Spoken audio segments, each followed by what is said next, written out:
And yeah, hey, overall, not too bad. Was perhaps expecting a little more in the heat department because, hey, the label kind of brags itself up. So, hey, sometimes we're let down in life. So anyway, guys, hey, well, I have these cuminy kind of salty, a little salty cuminy flavor going on right now. A little bit of Hab astringency, a little bit of heat going on. I'm going to do a little bit of talking here. Lately, guys, over the last couple shows, just kind of doing some free-form type of talking, free-flowing, just kind of letting things roll.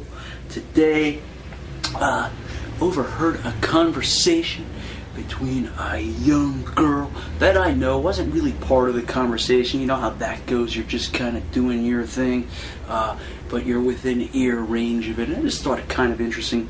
I didn't get the whole detailed story, but I got gist of it just by kind of overhearing the conversation.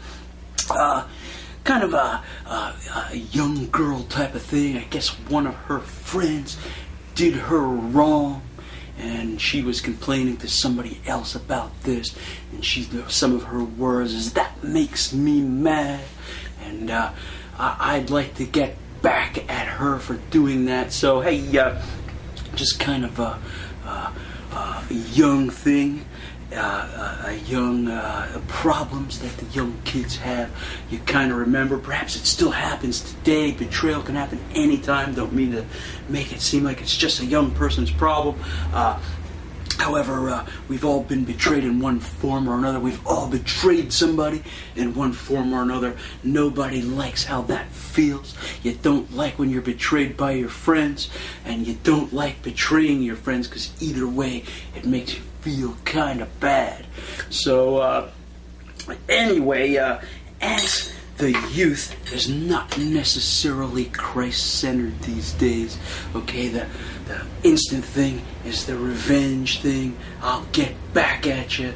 That's kind of a normal human response, to respond to evil with more evil, to respond with insults to insults cast at you. So hey, that's a hard thing for us to overcome. However, hey, if we turn to the Bible, hey, you knew it was going there. So we look at some of the betrayals happening in the Bible. We see King David betrayed by his own son. Okay, his response to that being that he has to turn to God because it was the closeness of the situation. It wasn't an enemy he could run from.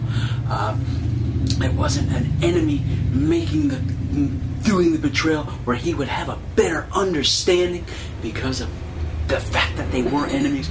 But hey, sometimes when you're betrayed by somebody close to you, boy, does that hit home even harder. Okay, but his advice was, turn to God. Put your problems in God's hands. Okay, we see too, obviously, Jesus and Judas. Hey, the Judas betrayal of Jesus, the most famous betrayal in history, no doubt. We see Judas sell out his Lord and Master for 30 pieces of silver to Jesus' adversaries, the Pharisees, and yeah, kind of tough stuff.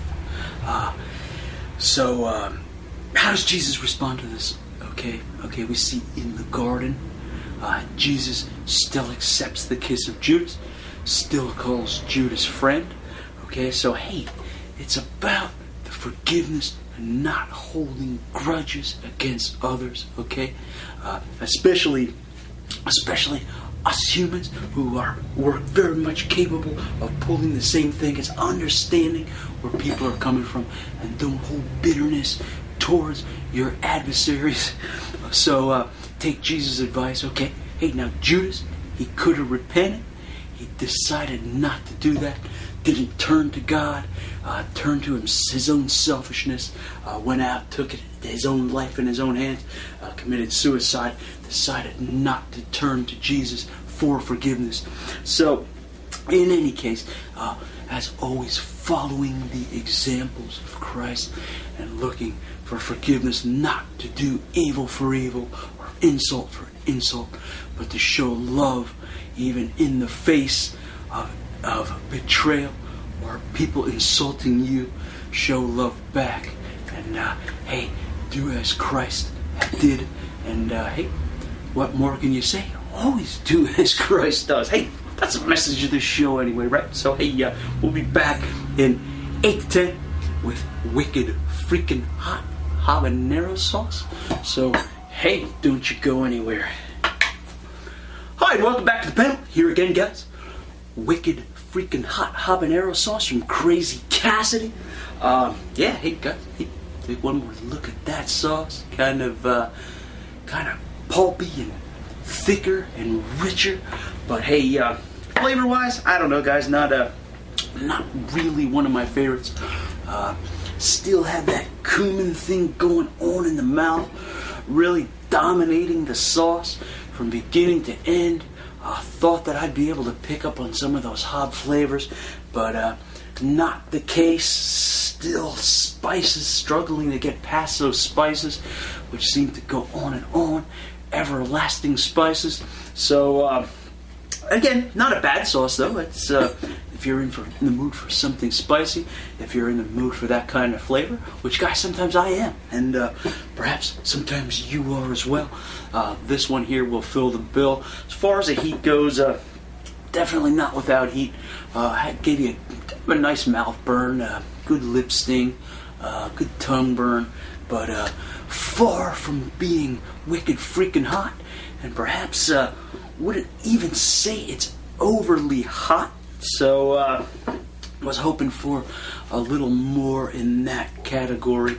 But hey, glad that we got the chance to try it, and hey, that's what it's all about. Finding out what mysteries each bottle holds. The only way to do that, guys, is to taste it, and hey, and move on and look for perhaps hotter stuff coming in the future. So all right, guys, hey, I'm gonna wrap this one. Yeah, hey, again, no grudges, guys. Hey, God forgives you, so hey, forgive others. Love others as you love yourself. So hey, I'll see you next show. Read your Bible, say your prayers. Bye-bye for now.